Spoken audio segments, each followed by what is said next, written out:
check this out. It's like Porsche City here. This is quite amusing, isn't it? I'm in the Sainsbury's car park. I brought my beauty out, and then right behind me, another stunning Boxster, a Boxster S 718. Absolutely fantastic. It's incredible. It's a nice one. I like the wheels. It's a nice dark red. Is that carmine red? I think it is, isn't it? That's a really nice car, actually.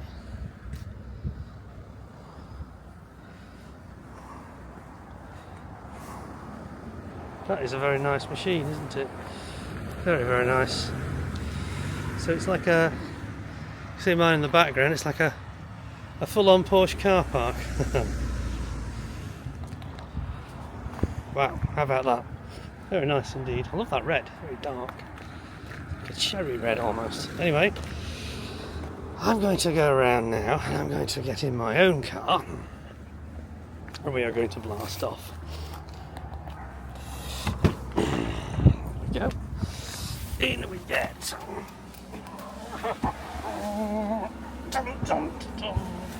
There we go. And we're going to have a little bit of a journey. So I'm going to use my other camera and switch across to that one. Switch across to the other camera and get that going. Gives you a better image really, especially for seeing up the road. So I'll get that cranked up and then you'll join me out on a better road. Hi folks, welcome back to the channel. Thank you very much for joining me once again. You're always most welcome. Well, we're on the road with the Porsche Cayman GTS 981. I thought today we'd go out on a bit of better road, and I'm going to give you the full experience of what it's like. So, just bear with me for a moment. Just got another roundabout I need to sort out here. Just coming out of the 30 zone there, so I'm going to be a little bit careful. Just getting myself organised. I'm going to turn you around, and you can then experience the full effect of being on the road. So, just getting the oil warmed up nicely. Going to crank the window down a little bit. I'm going to go into sport mode.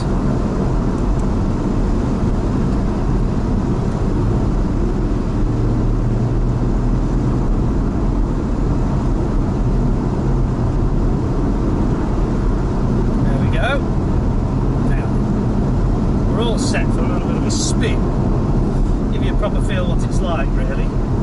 That's the plan anyway.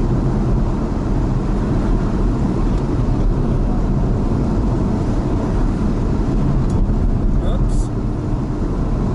So I'm just trying to do some merchandise that I purchased, get it into a sensible place. There we go. Right.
Too much aerodynamic disturbance there. So, just close the window a little bit.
Just got to be a little bit wary here.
Farm vehicles along here by the look of it. Bit of a muddy old road, isn't it? This is quite a nice section as well. Coming into some very flowing corners, so I'm going to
yeah, it's a little bit tricky. We don't do anything silly or illegal or dangerous, so we just pull over and wait for a little bit of a gap in the traffic to get the most out of the car, really. The trouble is with these roads is that there's a lot of blind crests and things, so we don't want to be doing anything that's going to be potentially a bit iffy, you know. So I'm now looking, I've got a little screen in front of me where I can see what you can see, basically. So, I'm not saying that, I think it's actually showing me. Is it going to show me? Yes, it's showing me now. There, I can see exactly what you're seeing. So yeah, that's it gives you a bit of a flavour of what the car is like in terms of the sound of the engine and this amazing Porsche Sports exhaust PSE. It is a very nice piece of kit, this, and it's perfect for the roads like this. You know, a little bit unsettled on potholes, but then any stiffly sprung car is. In its standard mode or sport mode, it's not stiff. It's not that it's stiffer mode, but even so, it's a you know, by its very nature, and its sports car doesn't want to be driving on one or two of the roads that we've got around here. So I'm now going to turn you back, and we're going to proceed up the road again. So I think we've got a bit of a clear spot. I'm just going to initially go quite slowly, and then we're going to give it the beans. And that will be as soon as this combine harvester's out of the way, quite frankly. Yeah, these are very, very wide vehicles. I'm glad I was only going slow at that moment. I've been tearing along, that could have been nasty, I think. A bit of harvesting going on here, by the look of it.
me on the road very well, by the way. Do not be alarmed.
Got to avoid that Tesla, death trap as we call them now. A little bit scary, I don't want to be on one of those. I'll tell you something that really opened my eyes, that horrible recent incident with Tesla.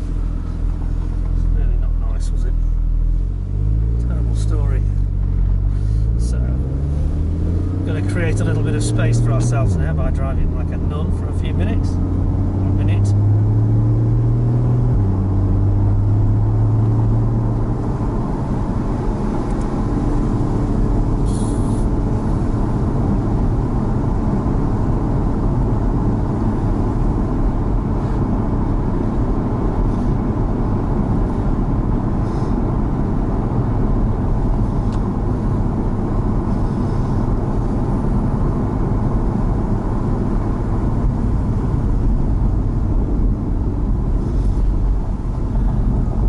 Saying attack of the clones, Obi-Wan.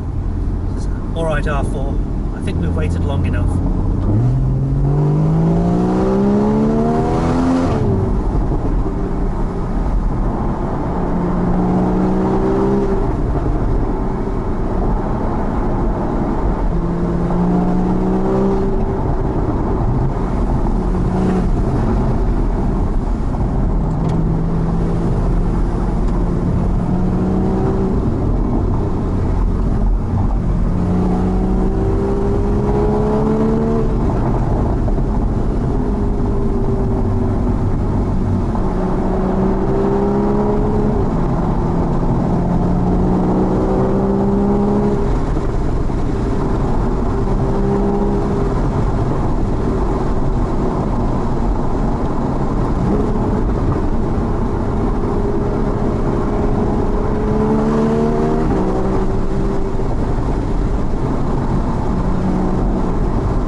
those policemen are going to do a U-turn and come back.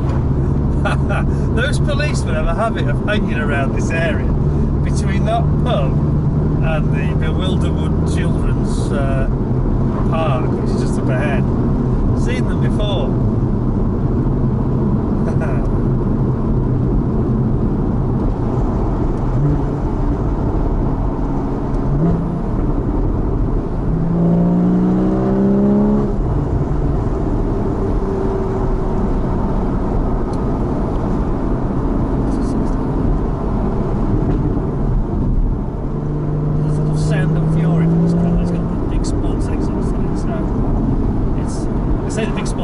Standard for this model, but it does make it very dramatic. You know, people think I'm driving around at 60 mile an hour in the village I live, and I've assured them. In fact, one of them 2 years ago, I think, one of them actually was in the speed watch group, and he zapped me and he said, "I knew you were doing about 55, 60." I said, "You were doing 30, dead on, or 31." I think. 31. Ouch. He said it sounded like you were like a fighter jet coming through. Anyway, that's another story.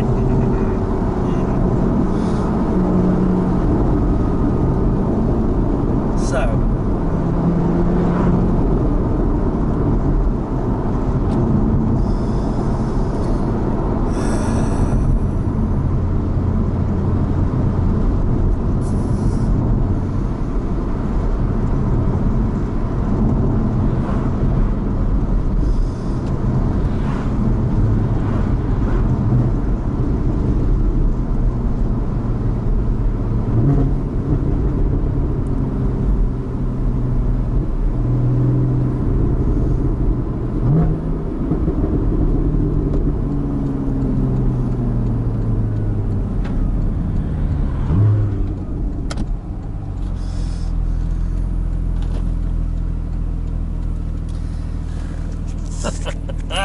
what do you make of that then?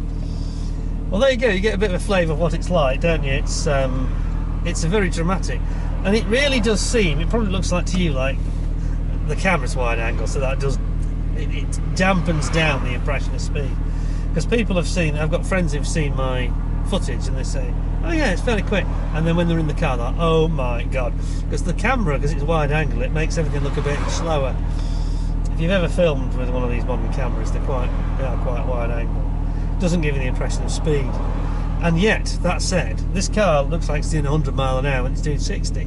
It's like a Mini or a go-kart, really. You know, it's fantastic, really. It's the noise, mainly. It's so dramatic. It's incredible. Now, it doesn't have to be like that, as I've explained before. You can drive it very sanely and very, very sedately. And I often do. I'm driving this harder for the camera than I normally ever do, to be honest. Normally just plod around and drive it like Stirling Moss in a classic car, you know. But it is quite a machine, and it's the fact that it's got the ability to tick all those boxes, really. That's why I like them. And the Boxster's the same. You know, that's probably a little bit noisier, you know, because it hasn't got the roof, I guess. So it's probably not quite as refined on the longer journeys. But people who drive all around Europe in those, you know, they're a really good machine. So I can certainly highly recommend one of these to you, whether it's the Boxster or the Cayman. Just make sure you get one that's been meticulously looked after. And as I say, that's not the way I've been recording some of these videos. Not really the typical way I drive it. I really do drive them quite gingerly, unless it's very early in the morning and there's nothing much at all on the roads. I might open the taps a bit then, you know. Nothing illegal though, of course. Of course not. Anyway, why don't we just wait for a nice gap in the traffic, and I'll just give you a final taste of what it's like, and we'll head back to my neck of the woods. Just got to wait and just hope those those three policemen on the motorbike. It must be a training zone for them or something, because they are regulars up here. I always see them on that sort of half-mile stretch between those 2 points. You know, I think it's just it's probably an area where people perhaps go a little bit too fast. Not me, obviously, officer. Of course not. But it's yeah, it is. It's a lovely road, this, in places. It's quite fast and flowing, you know. It's like roads used to be. I don't think there's any cameras on it. Not yet, anyway. But You don't want cameras everywhere, and it's not like an accident black spot or anything like that along here. It's just a nice country flowing road, you know, with fairly reasonable quality. There are one or two areas, like just before I pulled over, that was the bad spot. Yeah. Anyway, I think I'm going to head out, so I'll turn you back and we shall continue.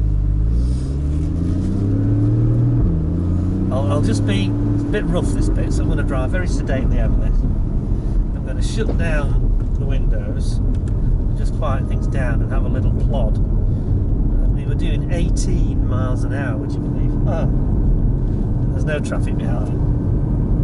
There's just nothing coming, so driving along at this sort of speed will give us the opportunity to create a little bit of space ahead of us.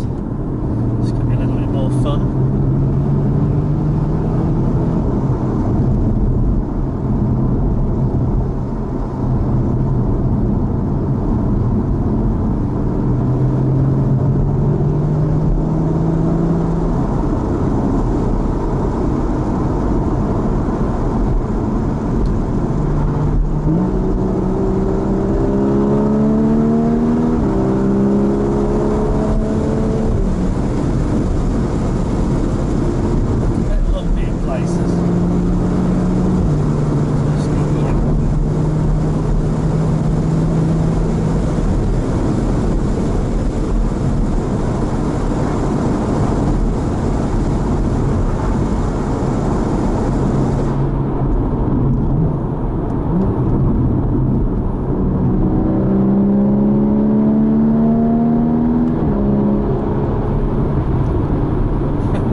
gives you a bit of a flavour for what it's like. I hope that was interesting and enjoyable for you. Make sure we're at the correct speed. There we go, all nice and legal.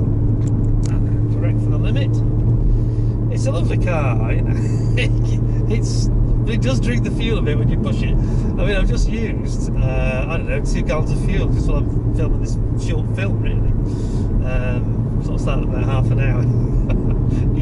I don't think that's about 16 miles to the gallon. Yeah, so I've done about 30 odd miles. There we go. Anyway. Now, while I'm talking, now we're in the urban zone. I can't go quickly, obviously. So, skills and all sorts here. It's 30 zone. So, just have a talk about these cars. And I've talked before about the fact that because of the dawn of the electric cars, they are very much in demand again, these sort of vehicles, because there's a lot of manufacturers. Porsche is one of them, talking about not making any more that are going to be internal combustion engines, ICE. Well, I think that's a huge mistake, and in fact, since I made the first video and I revealed the Porsche, there's actually been an announcement now. Porsche now seem to be backtracking already, and this is now 13 days, I think it is, since they made this announcement. Oh, I think it might be 12 days. But they're certainly backpedaling very, very hard indeed now, saying that because they declared that the next sports car was going to be all electric, and I think they've realised there just isn't demand for an all electric Porsche. I mean, what are they thinking of? They just don't grasp what the customers actually want and who their customers actually are. Enthusiasts like me, I mean, you've just witnessed it for yourselves with a tour de force sort of demonstration from the engine, not me, of just why they are such an attractive proposition. These things, it's engineering, they're precision, they are proper, full-on, hot-blooded, you know, motorsport. What are you doing? That's a really stupid thing to do. That is a really irresponsible thing to do. It's on the wrong side of the road, turning into the car park. Somebody turned the other way, driving on the wrong side of the road. He's not French, is he? It's bizarre.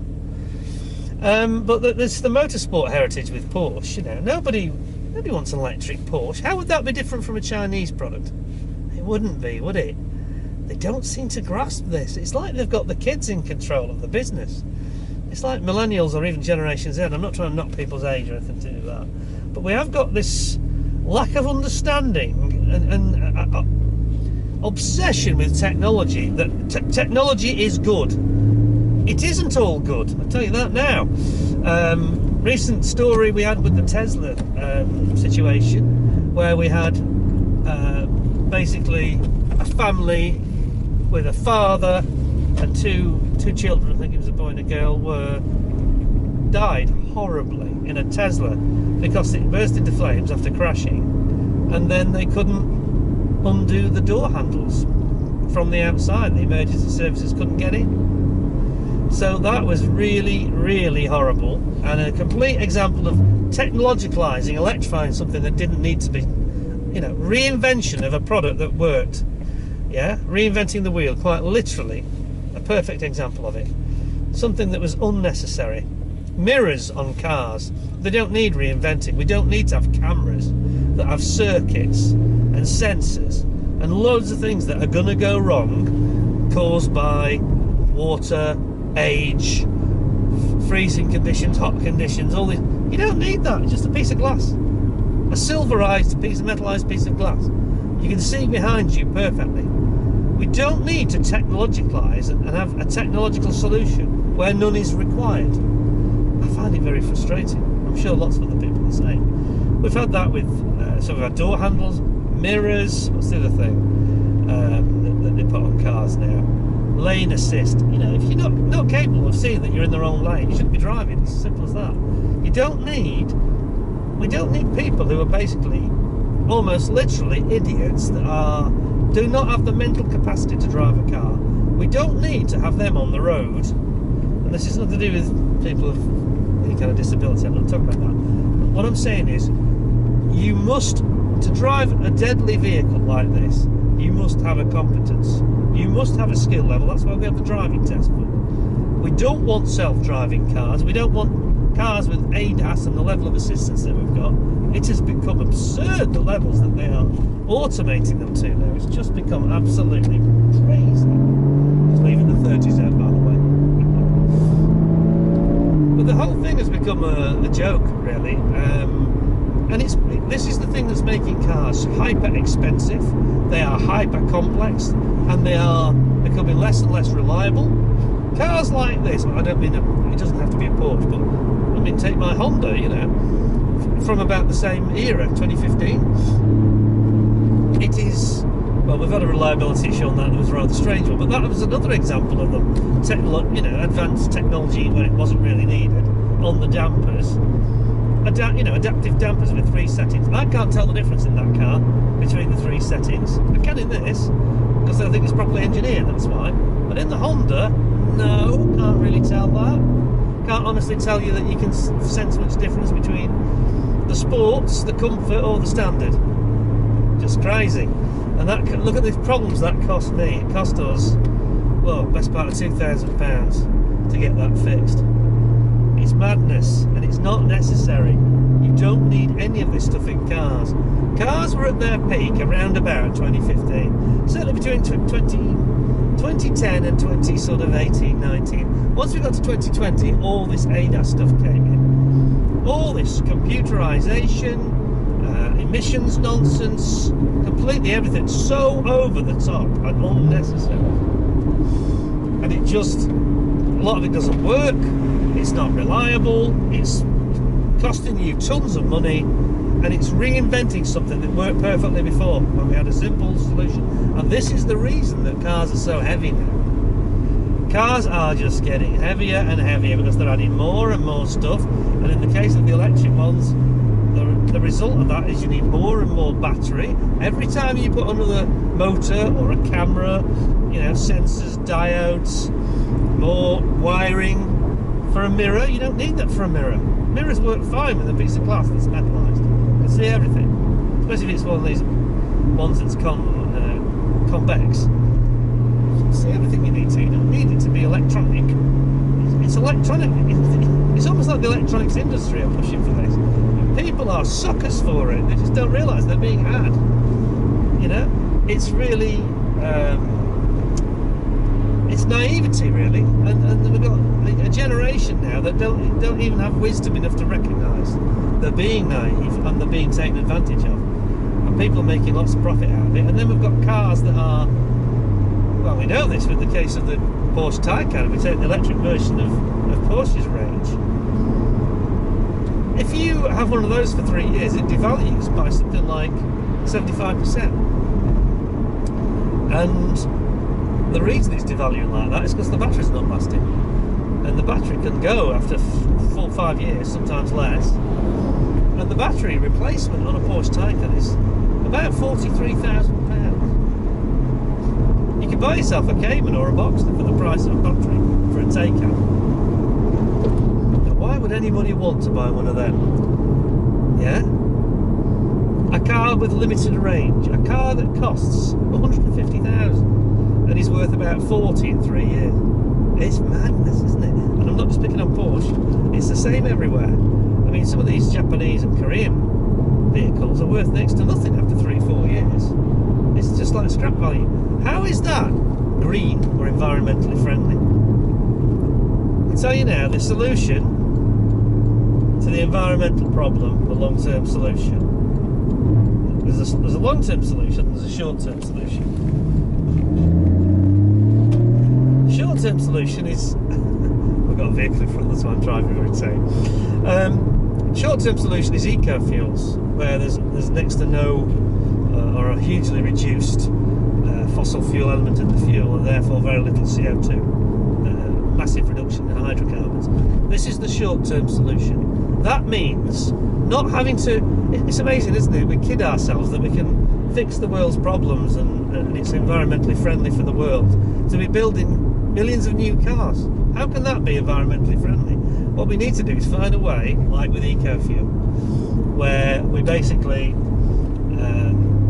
use the existing vehicle, no cost, no great trading costs, no new car required. You know, you've got cars like mine, they're all low mileage, all of them actually, very low miles. The percent is low for its age. That's about 40% lower than you'd expect, 50%. The Honda's about the same. They're all low mileage cars and they're all in great shape, but they're new.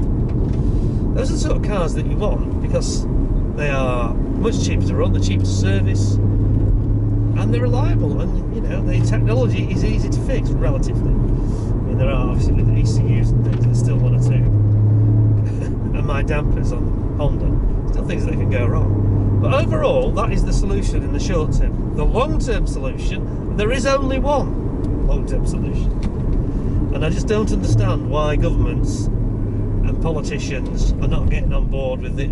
We all know from the scientists what the solution is, and it's hydrogen. Hydrogen cars are the future. We can have cars that perform like they do with petrol, but with zero emissions.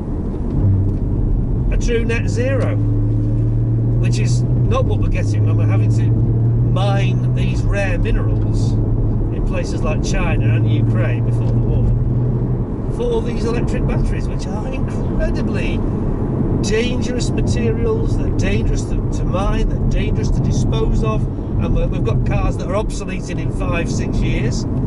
That's not environmentally friendly, you know. So I'm sorry, you've got the problem of the actual sort of mechanics of it. You've also got the problem of the fact that the whole industry has been forced by politics to go down a road that is not sustainable. There's nothing sustainable about everybody having a new car. That is the last thing we need to do. People need to just use their cars less, use eco-fuels, and make their existing vehicles last longer. Make sure they're fully, you know, CO2 compliant and they pass all the tests and everything. Of course, that's important.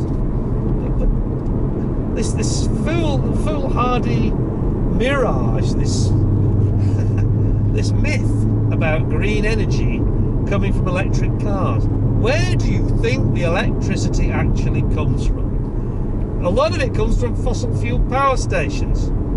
That's not green, not remotely green. It's not even green if you're burning wood. You're still emitting CO2 and hydrocarbons from the wood. Absolutely crazy. Where do people think that?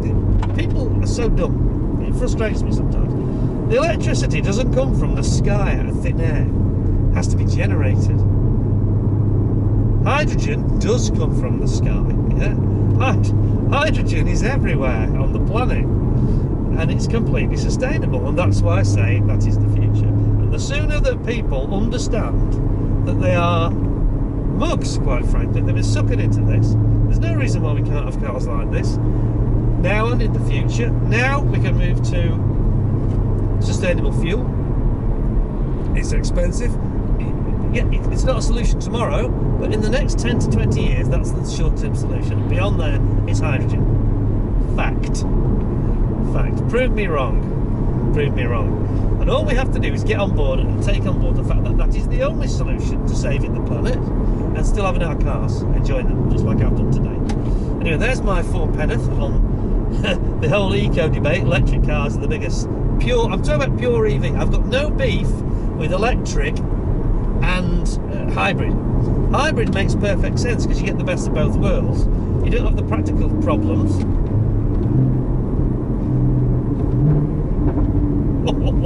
Dirty! You